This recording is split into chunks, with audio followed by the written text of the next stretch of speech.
proletariado, con el ejemplo de China, por primera vez se pudo integrar los objetivos, la ideología, las concepciones incluso culturales de la clase obrera con el rescate crítico de las tradiciones nacionales populares de los pueblos coloniales, rompiendo la falsa opción entre la modernidad imperialista, porque ya no es la cultura de la burguesía revolucionaria, de Shakespeare, de Beethoven, etc., sino que es la chatarra oscurantista, disfrazada de ciencia o directamente irracionalista del imperialismo actual, o modernidad imperialista o tradicionalismo anclado sin análisis crítico, rescatando lo feudal, rescatando lo atrasado. La nueva democracia permitió avanzar con la guía de las construcciones culturales del proletariado en esa integración que está tan en debate hoy en América Latina respecto de la modernización desarrollista en falsa apariencia con la que muchas burguesías intermediarias convalidan sus planes, o el refugio en las comunidades del pasado, las comunidades originarias, etcétera, ocultando su opresión, la falta de tierra, etcétera. Entonces, aquello que Mariátegui dijo en el Perú, que el pasado incaico no era un programa, sino que era una raíz, y el rescate de esa raíz para la luz en una etapa superior, es lo que en el terreno cultural la nueva democracia dirigida por el proletariado aporta desde el punto de vista de la cultura universal, que ya no es solo la cultura europea de la burguesía triunfante. Sobre lo que nos aportó nosotros, hay un punto muy importante que tiene que ver con esta teoría, que es que en los países oprimidos, así como la burguesía se divide en dos sectores a medida que avanza el capitalismo, pero predomina el imperialismo, la burguesía se divide en dos sectores, uno minoritario pero más poderoso, que se subordina y asocia al imperialismo y se convierte en el apoyo de su penetración, y otro más amplio, constreñido y en contradicción con el imperialismo. Es inevitable que los movimientos de lucha contra el imperialismo surjan en los países oprimidos el nacionalismo burgués, porque la burguesía existe y aspira a su libertad, a su mercado, a ser dueña de su Estado, más allá de la fuerza relativa que tenga, económica o política. El nacionalismo burgués del MNR se basaba en una pequeña burguesía prácticamente. La burguesía industrialista, cuya ideología expresó el primer peronismo del general Perón, expresaba una burguesía media que había podido desarrollarse con la guerra, etc. Pero más allá de la posición que ocupa, de la mayor capacidad reformista que tenga o no, siempre existe esa ideología que brota precisamente porque existe la opresión imperialista. Por eso Mao dice: la burguesía nacional es nuestro contrincante. ¿Contrincante en qué sentido? En el sentido de en la disputa por la dirección de las masas contra los enemigos comunes. Esa disputa se dirime precisamente en el terreno de la hegemonía, en la lucha, en la unidad y la lucha frente a los enemigos comunes, el imperialismo y las clases dominantes nativas. Nos unimos con las expresiones burguesas nacionales cuando ellas luchan contra el imperialismo y permiten el accionar independiente de la fuerza revolucionaria. Y luchamos contra las expresiones nacionalistas burguesas cuando éstas consiguen con el imperialismo o reprimen al pueblo o impiden su lucha. Esto es unidad y lucha. En nuestro país nosotros hemos definido hace mucho tiempo, dada la experiencia histórica, luego de las primeras insurrecciones radicales, que la burguesía nacional argentina no podría participar en bloque en un movimiento revolucionario, que existe un sector patriótico y democrático que es posible ganar, que hay un gran centro vacilante que es preciso neutralizar, porque si se pone en contra no va a poder triunfar la revolución, y que hay que tratar que el sector que inevitablemente se alíe con el enemigo sea lo más chico posible. Pero para eso hay que tener una política permanente y desde ahora de unidad y lucha. Unidad cuando lucha contra el imperialismo, y lucha cuando rompe esa unidad, cuando reprime al pueblo, cuando concilia con el imperialismo. Igual, como dice Mao, cuando luchamos contra esas expresiones, lo hacemos con razón, con ventaja y sin sobrepasarse, porque, dada su dualidad, puede hacer que en algún momento tengas que unirte, obtener una política de alianza, o golpear junto con esas expresiones. Esto tiene mucha importancia porque nos permitió, junto con la caracterización de la Revolución Argentina, superar errores iniciales. Nosotros teníamos, desde el primer congreso, una definición de una etapa previa al socialismo, antiimperialista, agraria, etc. Sin embargo, caracterizábamos al país como capitalista dependiente. Este era el concepto que usábamos. Absolutizamos algo cierto, que es que predominan las relaciones capitalistas, y borroneábamos, como lo hace esa categoría revisionista, el aspecto principal, la dependencia, la dominación imperialista, que es el elemento determinante que permite estudiar la posición que cada clase ocupa en la lucha de clases, y también borroneábamos el latifundio terrateniente y su origen en la época colonial feudal, que con viejos y nuevos actores sigue y se ha reforzado últimamente, condicionando y trabando el desarrollo del país y del pueblo. Entonces, esa categoría, al ser usada así acríticamente, absolutizando el capitalismo, nos llevaba a ubicar al conjunto de la gran burguesía, por lo menos así se hablaba, como parte del campo enemigo. Pero eso traía un problema. Estábamos en plena lucha contra la dictadura de Onganía y Lanusse, y estaba el general Perón, que dirigía un movimiento, que dirigía lo principal del movimiento obrero, y que al mismo tiempo que negociaba, forcejeaba con Lanusse desde el movimiento antidictatorial. Entonces, cuando pudimos con ayuda del maoísmo corregir el análisis de la formación económico-social, pudimos comprender más a fondo el carácter dual de la burguesía nacional, que no forma parte del cuerpo principal de los enemigos y que tiene ese doble carácter. Esto fue fundamental en la Argentina porque permitió resolver un elemento fundamental de la lucha revolucionaria, porque la burguesía nacional en la Argentina y el nacionalismo burgués en la Argentina, que es su expresión política e ideológica, no solo existe en el sector empresario, sino que logró dirigir políticamente al más amplio movimiento de masas que había tenido en Argentina, con una base fundamentalmente obrera y popular. Lo dirigió, lo llevó por un camino de reformas, la clase obrera obtuvo grandes conquistas, recortó los privilegios de sectores monopólicos, imperialistas y sectores terratenientes, pero ese proceso fue derrotado por la línea de la burguesía nacional. Pero entonces, al mismo tiempo que logró esa adhesión política del movimiento obrero, eso le permitía meterle su ideología de conciliación de clases, ¿no es cierto?, y enchalecarlo para que no pudiendo así desplegar toda la fuerza que el movimiento obrero puede tener.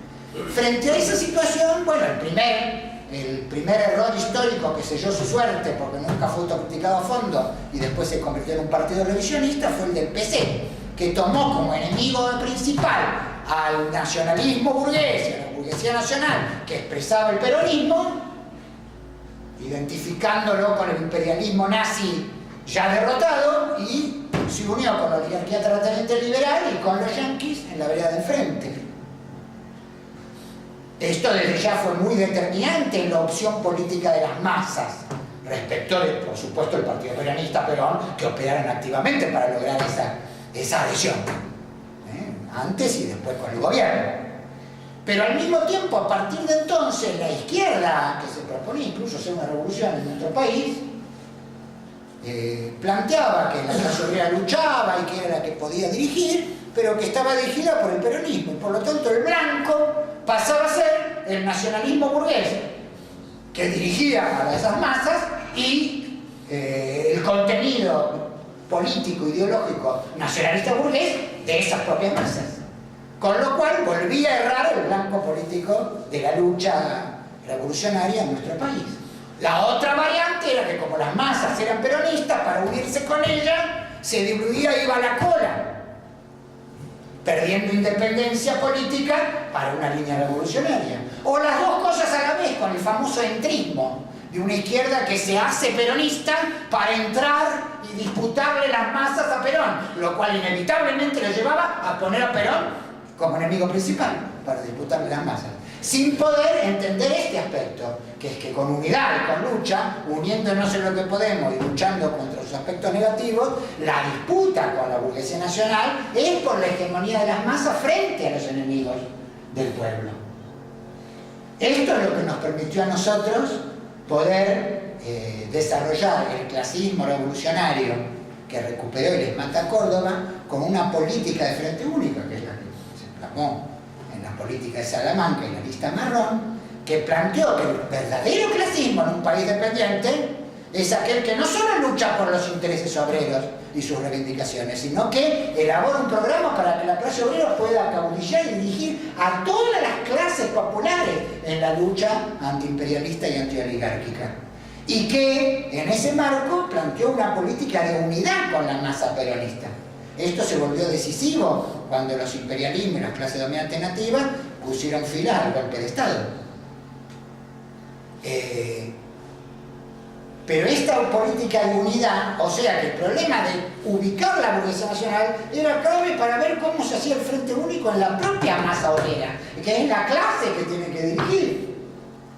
Y resolvió esos dilemas de la izquierda de mucho tiempo, porque permitió entonces, no solo por una línea de masas para unir a la mayoría basándose en lo más avanzado, sino por una caracterización de lo que estaba en lucha en la conciencia de esas masas y el aspecto progresivo de oposición al imperialismo que incluía que se planteó ese frente único junto al pueblo peronista contra el golpe de Estado. Incluso creo que un momento decisivo fue contra el golpe policial de la Cabane, ¿no? Que, les decía, el propio Perón empujó frente a la izquierda peronista en Córdoba, que nosotros repudiamos, que la lista marrón repudió, pero que Salamanca se opuso que en función de ese repudio se expulsara del cuerpo legado a los delegados peronistas que no repudiaban. Y planteó la necesidad de esa unidad y de ese frente único, lo cual se volvió decisivo frente al golpe de Estado. Ese entrismo que ponía a la burguesía nacional como blanco o que la ponía desde afuera de derecho viejo fue el gran error, como dice nuestro programa, que cometieron las organizaciones, la pequeña burguesía radicalizada que adoptaron el terrorismo urbano, la guerrilla como arma de lucha. Ubicaron como enemigo principal a Perón y Isabel Perón, sea como peronista, sea desde fuera del peronismo, y lo enfrentaron como enemigo principal llevando aguas al golpe. Es por eso que el social imperialismo ruso, que golpeaba por izquierda al gobierno peronista, pero operaba por derecha con los terratenientes, con el ejército argentino, con la corriente biologidelista, pudo utilizar políticamente y estimular ese error.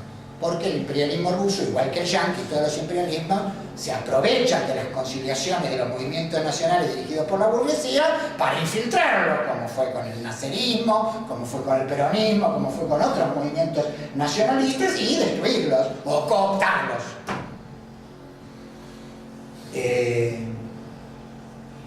Eso es un primer punto.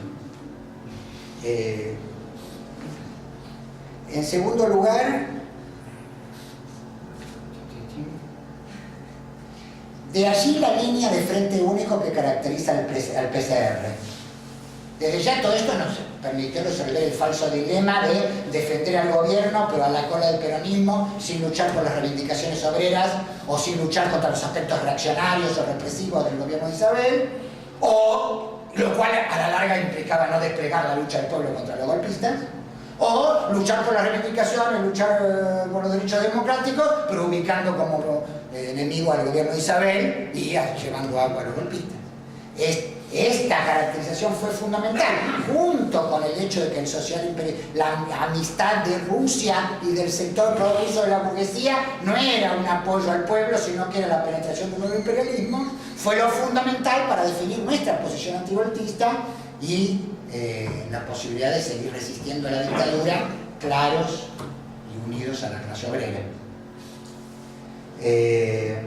Desde ya hay otros elementos también que tienen que ver ya lo desarrolló Otto Vargas en la primera charla, con el hecho de que en los países oprimidos por el imperialismo es posible aprovechar la disputa interimperialista.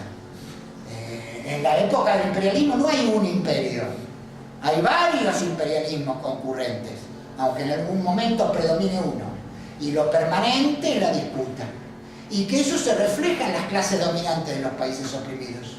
Y eso, que puede ser algo espantoso porque nos reparten con cuchillo y tenedor, como con las privatizaciones de Menem ahora, nos tirarían los buitres, nos morfan los trenes los chinos, eso que puede ser el reparto de nuestra torta que nos convierten en Tupac Amaru, puede convertirse en algo bueno si, sabiendo el carácter de esa disputa, nosotros la aprovechamos con independencia, por un camino que ayude al pueblo a unirse, golpeando en cada momento al sector que obstaculiza más el desarrollo de la lucha popular y cerrando el paso para las otras variantes. Por lo tanto, la política de frente único que caracteriza el PCR no solo está determinada por las necesidades tácticas de la lucha de cada momento, que exigen, por supuesto, como en toda ocasión, unir a la mayoría, empujar esa lucha económica, social y política y unir todo lo posible que puede ser unido, sino que esa unidad que empujamos está determinada por el carácter de la revolución, necesaria y posible en el país, y el de la contradicción fundamental que la determina. ¿Quiénes son los opresores? ¿Quiénes son los oprimidos? ¿Quiénes son las fuerzas intermedias? Con esa brújula orientamos nuestra táctica en cada momento. Y no solo en la lucha de calles, en la lucha social, también en la lucha política, porque implica ir forjando en cada momento, a través de una política de alianzas, en la lucha y desde la lucha, ese frente social y político que tiene que, con la hegemonía de la clase obrera, acumular fuerzas para abrir un camino revolucionario. Y eso implica tener caracterizadas las corrientes políticas que expresan a esas masas que se deben unir en cada momento. Por eso hablamos, nosotros hoy empujamos una salida popular que impida que la crisis la siga pagando el pueblo, que impida nuevas antesalas de nuevas entregas, que avance en derrotar la política del kirchnerismo, cierre el camino a otras variantes que quieren imponer las clases dominantes y acumule para una salida popular profundizando el camino en Argentina. En ese marco tenemos que participar en las elecciones, no solo para ayudar a la lucha, sino para forjar ese frente. Y empujamos un frente popular que hoy puede unir lo que puede unir las expresiones de la izquierda antiimperialista, socialista, cristiana, de origen peronista, pero queremos abarcar mucho más, no solo en lo electoral, en la lucha posterior. Para eso formamos ese frente. Y entonces ahí se juega también la línea de hegemonía proletaria que parte de la necesidad de unir. ¿Qué es hegemonía? Es dirección, es predominio de una orientación aceptada por los otros sectores que acuerdan. Y por eso mismo, el que busca hegemonizar debe ser el abanderado de todas las reivindicaciones de todos los sectores que hace falta unir. Exige asumir como propias esas reivindicaciones de todas esas clases y capas sociales populares que hay que unir y dirigir y que no van de arrastre. Para eso necesitamos una línea de unidad en la lucha y para la lucha. Nosotros decimos unidad, lucha y lucha por la unidad. Y somos los principales abanderados de la unidad. Unidad no quiere decir dilución, no quiere decir ir a la cola. Para que haya unidad tiene que haber independencia relativa desde ya, como hay unidad, independencia y autodecisión. Si alguien nos quiere madrugar, nosotros nos oponemos. ¿Pero por qué? No solo porque queremos preservar nuestra independencia, sino porque esta es una garantía de que haya una verdadera unidad y de que todas las corrientes políticas que expresan, a veces circunstancialmente, otras de modo más duradero, a las clases sociales que tenemos que unir, pueden avanzar en su unidad. Del mismo modo, no somos partidarios de los acuerdos equitativos, públicos y programáticos. ¿Por qué? No solo practicamos la franqueza comunista, nos oponemos al oportunismo, abyecto, de espaldas a las masas, aunque tampoco somos bobos, sino porque la bandera de la unidad consecuente es la bandera por la que luchan las fuerzas revolucionarias para imponer la hegemonía del proletariado. Por último, para que haya hegemonía y unidad hace falta la fuerza propia. La hegemonía de la clase obrera nosotros la vemos, no es solo en la calle, en la lucha. Cuando se ocupó Kraft y toda la política nacional y las clases populares y la solidaridad, lo vemos en acto eso. Lo vemos con los pares y la multisectorialidad que buscamos formar como centros coordinadores de la lucha. Pero hace falta una unidad política, hace falta un programa para esa unidad política, que se vaya abriendo paso. Y para eso hace falta un partido. Sin partido político de la clase obrera, que anide en los centros de concentración, no solo la clase obrera no va a poder dirigir al resto del pueblo, sino que la propia clase obrera va a ser dirigida por otras clases sociales. Y por lo tanto, hoy, bueno, paso chico, hay que obtener la personalidad política del PTP para fortalecer esa salida popular, fortalecer a las fuerzas revolucionarias, a los movimientos y al propio Partido Comunista Revolucionario. Lo otro que nos ayudó mucho a comprender es el entrelazamiento en la contradicción fundamental del país de dos contradicciones: el imperialismo y la nación argentina, y la oligarquía y el pueblo. Entrelazamiento que implica que no podés resolver la liberación nacional sin acabar con las clases dominantes, hacer la reforma agraria. Y no puede ser la reforma agraria desarrollar un curso democrático en el país sin acabar con el imperialismo. Pero al mismo tiempo eran dos esas contradicciones. Y por lo tanto, en el espectro político, ideológico y cultural del país, hubo sectores que marchan por el campo de levantar la lucha nacional, pero no la democrática. Y otros que avanzaron, bueno, con qué profundidad, ¿no? En la lucha democrática contra la impunidad de ayer y de hoy, contra las tropelías de este Estado oligárquico imperialista, pero secundarizaron la importancia de la liberación nacional. Y en muchas ocasiones ha sido la línea de este partido la que ha podido unir estos afluentes que tantas veces dividieron al propio campo popular y a la clase obrera. Unir lo nacional y lo democrática, la lucha malvinera, patriótica, de reivindicación de la soberanía, de nuestros recursos, etc. Y la lucha a fondo contra la impunidad y para acabar con este Estado terrorista.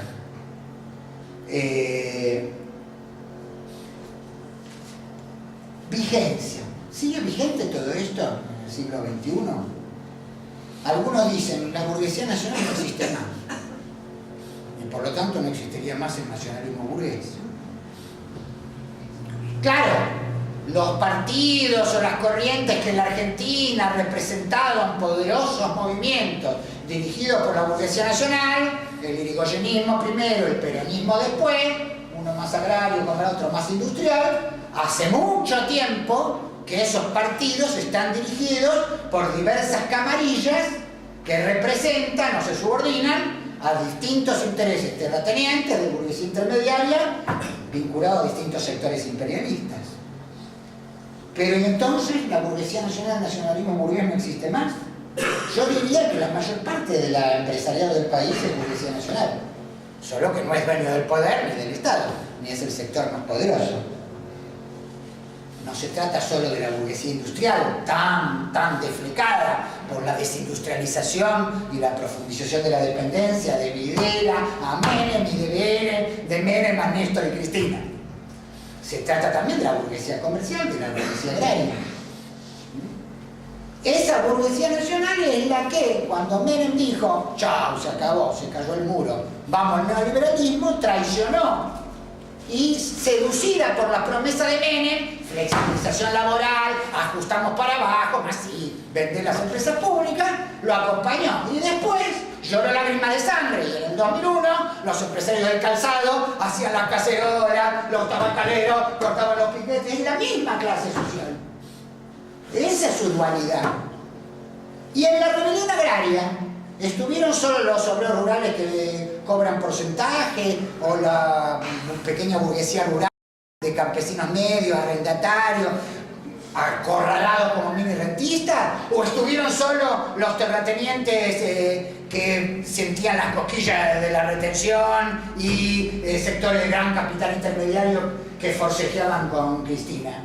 Estuvo una gran cantidad de campesinos ricos y de burguesía nacional agraria, ligada a los negocios del campo, al comercio, incluso a la industria de máquinas y herramientas, etc.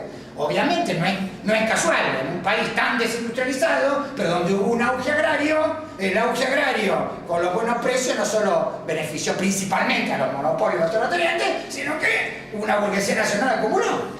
Y es la que más perjudicada, junto con los otros sectores populares, pues esas retenciones del gobierno. Entonces, esa burguesía nacional existe, con todos sus claroscuros, con toda esa dualidad. La vimos en la historia política de los últimos 20 años.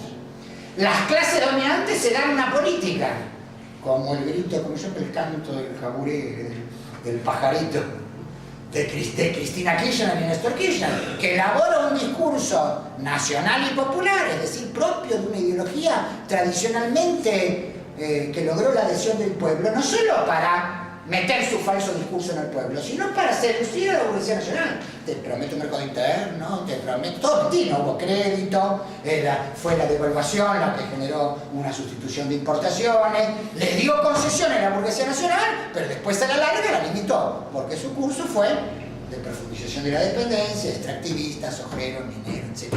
Y ahora el ajuste. Entonces, las clases dominantes se dan una política hacia la burguesía nacional.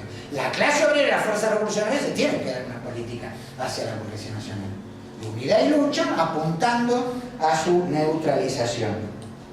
Al mismo tiempo, esa idea de que o vamos a la revolución de la mano de la clase obrera y una fuerza revolucionaria, o vamos a un camino de reformas como el que alguna vez hubo en este país, ¿no? Que mirado como es el país hoy, en América Latina, el otro día conservamos, es como un Argentina neoverde, no sé cuál es un retroceso terrible en la profundización de la dependencia, la concentración monopolista y terrateniente, hace que en sectores importantes de las masas vuelva a brotar una y otra vez una ilusión, una esperanza de que por ese camino se pueden resolver las cosas, por el camino reformista, que es el camino de la burguesía nacional, el que fue, sería así.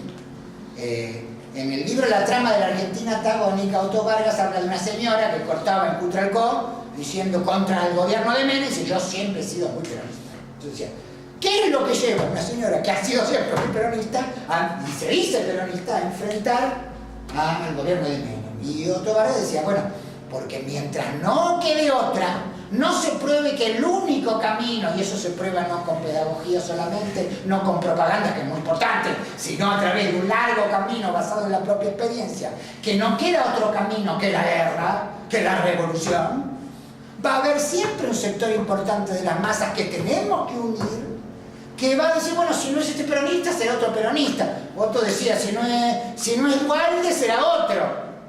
Pero siempre brota, y eso, desde ya, es expresión de que hay dos caminos. Un camino de reforma nacionalista, etcétera, que lleva a la derrota, ya comprobado, y otro que hay que comprobar y que en otras partes del mundo llegó a la victoria. Entonces, hay dos salidas. Desde ya sobre eso se apoya no solo el nacionalismo burgués y corrientes reformistas que expresan así su ser social, sino que se apoya el sector de las clases dominantes, ¿no? Otro elemento, ¿sigue siendo válido que hace falta una reforma agraria? ¿Sigue siendo un blanco de la revolución los terratenientes, que son los que corporizan el interés, ¿no? Los ingresos del latifundio? Algunos dicen que por el desarrollo capitalista del campo, que efectivamente es cierto, sobre todo en la pampa húmeda, pero también en otras economías regionales, y el avance de la inversión capitalista y el trabajo asalariado, sería así, en beneficio del latifundio y motorizado por los monopolios imperialistas intermediarios, ya, sería así, no existe ese sector social ni esa traba que hay que destruir. Por el contrario, nosotros pensamos que este propio camino de desarrollo capitalista del campo en beneficio del latifundio y en beneficio de los monopolios es el que sigue oprimiendo a las grandes mayorías del campo, y que hace falta que los obreros rurales unan a los campesinos pobres y a los originarios y a los medios e incluso al sector patriótico democrático de los ricos para cuestionar ese monopolio de la tierra, porque ese monopolio de la tierra es el que, según cálculo de Juez Mellino, en el 2013 implicó que embolsaron 10.000 millones de dólares como renta solamente. En segundo lugar, es la base social del poder terrateniente, que es el que históricamente asoció al país al imperialismo y que lo sigue asociando. Porque mientras le realice la renta del suelo y se vende la soja china, entrega todo. Y si no es China y hay problemas, bueno, ahora que dicen que Rusia quería comprar carne, dice, no, pero el problema es que no hay vaca. Es muy importante el papel de los obreros rurales, de los campesinos medios, de la pequeña burguesía rural y de los campesinos pobres. ¿Quién va a tomar las tierras de los terratenientes si no ellos? Porque no se trata de un gobierno que dé la tierra, se trata de que hay que tomarla. Desde ya si hay un gobierno que además convalida el reglamento, es fundamental, pero a ver, ¿quién la va a tomar? Sin que eso se mueva no va a poder triunfar la revolución en las ciudades, como lo demostró en la rebelión agraria, en cuanto a perfilar y permitirnos avisorar la combinación que siempre el PCR dijo entre la insurrección en las ciudades, que es la forma principal, con la combinación de formas de lucha del campo. ¿Y cómo va a ser? ¿Y es posible, es necesaria una liberación nacional? Eso estuvo en debate, porque metieron la teoría de la globalización. Ya no había dos tipos de países. Había una economía mundial única, donde el capital flotaba y iba a todos lados por igual, ¿no es cierto? La internacionalización del capital, sobre pretexto de algo cierto, que se conformó un mercado mundial único, sobre pretexto de algo cierto, que se liberalizaron los flujos financieros y las telecomunicaciones al instante, etc., llevó a elaborar una teoría por la cual desaparecía la opresión imperialista y por lo tanto la lucha contra ella. Por lo tanto, desaparecían las naciones, salvo la propia de los países imperialistas. Pero nosotros dimos batalla desde el leninismo de entrada, en los años 90, contra esta teoría, que muchos sectores reformistas o revisionistas compraron. Y se demostró, la historia lo demostró, que el capitalismo imperialista no unifica el mundo, sino desigualándolo. Cuanto más lo unifica, más lo desiguala. Desigual, el desarrollo desigual de las grandes potencias entre sí, como el declive yanqui y el ascensor chino, y desigualdad y opresión de los países imperialistas sobre los países oprimidos. Por lo tanto, es necesaria la liberación nacional. Algunos dicen no se puede, tendrá que ser simultáneamente en todos los países. ¿Y entonces cómo va a empezar? La experiencia indica que hay que romper por algún lado ese todo único, como dice siempre Cacho. Romper eslabón por eslabón, los eslabones débiles que decía Lenin, para poder sentar la base en el camino de la revolución mundial. Otros dicen no se puede sin la matriz regional, y efectivamente es muy importante el apoyo mutuo de las luchas y de los pueblos de América Latina, de América del Sur. Sus ejemplos nos alientan y nos enseñan, y nosotros también hemos enseñado. Pero tras esa idea de la matriz regional muchas veces se encubre una idea reformista de apoyar a los gobiernos que se unen entre sí, lo cual puede jugar un rol positivo frente a incursiones extranjeras, pero no resuelve el problema de dependencia. Muchas veces esa posición encubre aliarse a un imperialismo para enfrentar al otro, lo cual es un camino de derrota.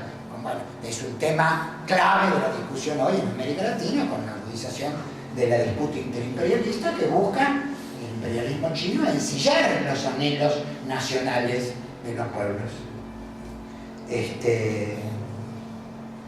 Nosotros tenemos ciertas ventajas para romper el todo único. Un territorio con alimentos, con recursos naturales. Si rompiéramos, lograríamos el apoyo, en primer lugar, de los pueblos hermanos y después del mundo, de la clase obrera y de los pueblos del mundo. Y podríamos en primer lugar comer, tener techo y vivienda, agenda, como ya no lo están teniendo una mayoría, y avanzar en esa lucha, que es la que vale la pena, es la única salida. Tenemos esa ventaja. Por último, toda la formulación de la nueva democracia, Mao la hace en el marco de la caracterización de la nueva época histórica que planteó Lenin, que Stalin formuló también, respecto del papel de la Revolución de Octubre como parteaguas de una nueva época, con la posibilidad de que la clase obrera tomó el poder por primera vez y se sostuvo e inició el camino del socialismo. Y que eso tenía mucho, todo, incluso la posibilidad de que un partido comunista con una clase obrera chiquitita pueda dirigir a todos los campesinos para una revolución democrática que en vez de ir al capitalismo fuera el socialismo. Sería así. Hoy que no existen países socialistas, ¿eso sigue siendo válido o cambió? Es cierto que mientras existió el socialismo, los países socialistas fueron un ejemplo, un apoyo, como lo conté con respecto a la Unión Soviética y China, para la lucha nacional de los países oprimidos. Y viceversa, la lucha nacional de los países oprimidos les permitió sobrevivir a los países socialistas. Al revés, cuando se restauró el capitalismo, primero en Rusia se generó un imperialismo disfrazado de socialismo que ensilló tantos procesos de lucha y los llevó a la derrota. Y luego se restauró el capitalismo en China, y todo ese proceso es el que inauguró esa contraofensiva feroz de la burguesía y del imperialismo en todo el mundo, que empezamos a vivir desde los años 80 hasta la actualidad. Entonces, ambos aspectos estaban vinculados. Sin embargo, nosotros pensamos que esa época abierta con el imperialismo y la Revolución de Octubre no terminó, que se cerró una etapa. Esa etapa donde el socialismo alcanzó una tercera parte de la humanidad y después fue derrotado, tema de las clases anteriores. Pero que la única manera de poder liberar a las naciones del imperialismo sigue siendo por un camino revolucionario de la mano de la clase obrera, y que eso a la vez ayuda a la liberación de la clase obrera en los países imperialistas y viceversa. Por otro lado, cuando Mao dice eso, la clase obrera era así de chiquitita en China. Entonces, claro, la ayuda de los países socialistas para países campesinos, sin industria, sin armas, podría ser muy importante. Pero ahora la clase obrera existe en todos los países del mundo. Y lejos de la habladuría del fin del trabajo, el fin de la clase obrera con que nos engañaron en los años 90, se ha multiplicado por 4 en toda Asia, en la propia África. ¿Quién saca el petróleo de Nigeria? De las minas. La clase obrera existe en los países oprimidos y por supuesto en América Latina. No te cuento lo del argentino, que siempre ha tenido un papel motriz muy importante. Por lo tanto, es la existencia de la clase obrera la que puede garantizar un camino revolucionario para las revoluciones de liberación nacional. Por otro lado, si no hay retaguardia en el sentido más inmediato de la ayuda, nosotros siempre tenemos el ejemplo, me decía Cacho Chahue, de los congresistas de Tucumán de 1816, que cuando vino la restauración absolutista y fue derrotado Napoleón y parecía que no había más revolución burguesa en el mundo, dijeron independencia. No quedaba un solo territorio libre de América, ni en México ni en Caracas. Habían masacrado a todos los patriotas, a todos los criollos en todas partes. Solo quedaba las provincias acá del sur, el Uruguay de Artigas luchando contra la invasión portuguesa y el Paraguay del Doctor Francia. Era lo único que no estaba ocupado por los realistas. Y entonces los congresistas dijeron, cortamos amarras, seamos libres, lo demás no importa nada. Bueno, y de toda otra dominación extranjera tuvieron que arreglar, porque claro, la oligarquía criolla vacilaba mucho porque le tenía miedo a desplegar la fuerza del pueblo también. Entonces tomamos ejemplo de esa historia y por algún lado hay que romper el eslabón. Por lo tanto, globalmente, por la estructura, por el papel de la clase obrera en el mundo de hoy, no solo en los países imperialistas, sino en los países oprimidos, y por la necesidad de la liberación nacional, creo que sigue siendo válida y sigue teniendo vigencia este camino de la revolución en los países oprimidos.